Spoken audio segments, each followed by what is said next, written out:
gosh. I feel so bad.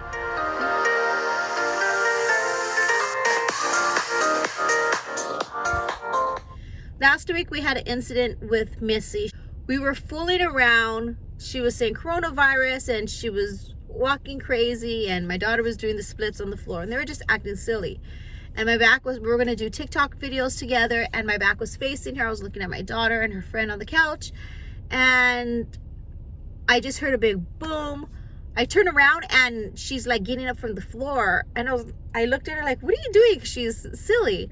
And she's like, oh, I got a little dizzy. And I thought she was holding her phone and got so into it that, because she's always on her phone, that she kind of like lost her balance from the chair, like bending over. So a few minutes later, like we laughed it off, and then a few minutes later, she's bending down. She's bending down from the chair, and I bend down. I was like, Missy, Missy. And I seen her smiling from the side. So I'm thinking she's being silly because she's silly. And so I'm right there making faces at her, doing all this with my eyes. I'm going like this to her, staring at her, and upside down like a peacock. And then she turns around and she laughs, and then she gets up. And then my daughter goes, I think something's wrong with her. I was like, she's smiling. I don't know. And then all of a sudden she stood quiet. And I thought she was mad at us because we're teasing everybody. We're just being silly. But I thought maybe she got sensitive on something. But we really didn't say anything. We weren't, but I don't know. I was just really odd. She stood quiet and she just stood still, staring forward. And she just stood staring forward. And I go, Missy, and my daughter's friend goes, are you mad? Because, you know, like little kids do, they just stare forward. They don't want to talk. They block you out. It looked like she was doing that. And she was just like, and like breathing, like, but not even that much. And I go, are you okay? And then all of a sudden, her head goes bam, and it drops like a dead body onto the table. And I was like, oh my gosh, something's wrong with her. So I pull her up, and she's just in a glazed stare, and one tear's coming down. I go, are you okay? Are you okay? And I'm trying to like talk to her. And then she's just like, she nods her head. And I was like, oh my gosh, did you faint? And I was trying to ask her, what happened? Do you remember what happened? Like, and I'm going over everything that happened to see if she lost her memory, if she blacked out. And she just said yes. And I go, let's go to the hospital. Do you want to go? Like, I'm trying to get her to talk. And she doesn't talk very much to begin with. So it was really hard. She doesn't express herself a lot in like verbally really well. So I'm asking her, and she just said no, she didn't want to go. And I go, I think we should go. Let's go. Let's put her shoes on. And I'd rather have you check. You hit yourself hard, and I think something's wrong. And then she goes, okay. She nods her head. And my daughter's freaking out like, no, that was serious. And I felt bad because here I am bending over, upside down, making faces. She's smiling back at me, thinking like she's fooling around. And I'm staring at her as she's blacking out. Like, oh my gosh, I felt so bad. And I hugged her, and I was like, oh my gosh, you're scaring me. Are you okay? Like, I didn't know if I thought she was playing with us. And then all of a sudden it was when her head fell that I was like, oh no, something's wrong. Yeah, it was the craziest thing. So I take her to the doctors. We drive. I call her stepmom, who meets us over there. I call to find out, hey, like, what is her history? Has she fainted before? And they're like, no, that's never happened. So I take her to the emergency, and they said she ended up being dehydrated. They took us in really quick. And they said she ended up being dehydrated. And I asked her, I go, well, haven't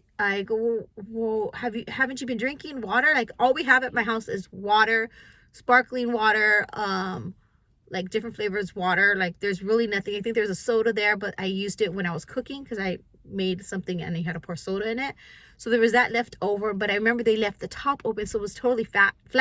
And it's been sitting there for a couple of weeks. So there's no soda that I've been buying. And I asked her, like, well, what have you been drinking? I got at school, like soda? She's like, no, when we go out to eat, I buy soda. And I was like, Missy, that's been like 3-4 days ago. She made it sound like, oh, she's been drinking so much soda.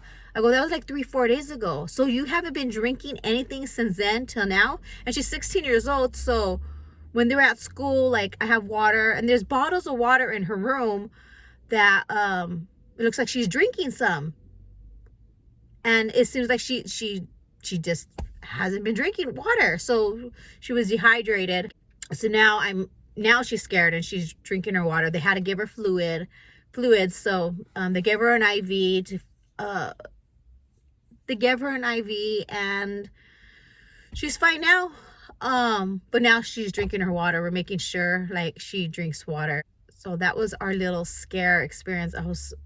I felt so bad, because I was making faces at her, like, and I even kept asking her, and she doesn't really talk much. So I asked her, like, what do you think when you look at me and I'm right here with my faces and you're like all in a daze? And she just like smiled, because she doesn't really talk, like express herself. Sometimes she does, but majority of the time she didn't. When we're in the doctor asked her, like, okay, ma'am, so what seems to be the problem?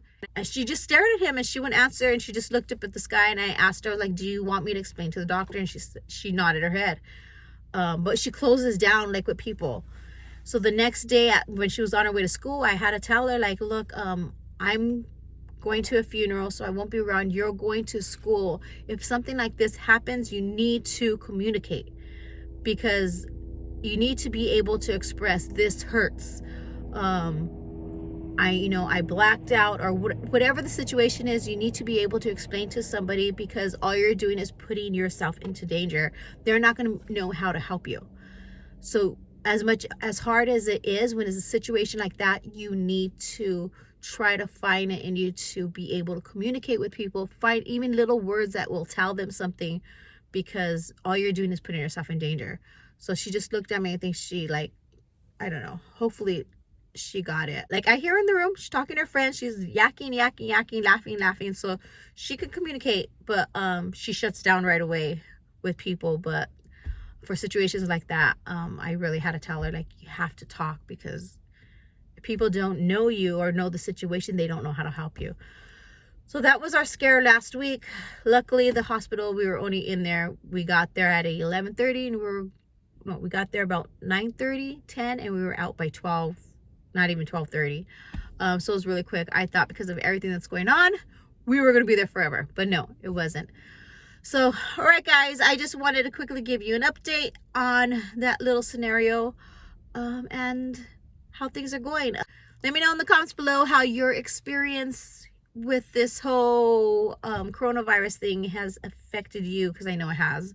Probably the same way everybody, but let me know some of your experiences. We'll have a coronavirus conversation in the comments below, and that's it. All right, guys, as always, I love you, and I'll see you in the comments below.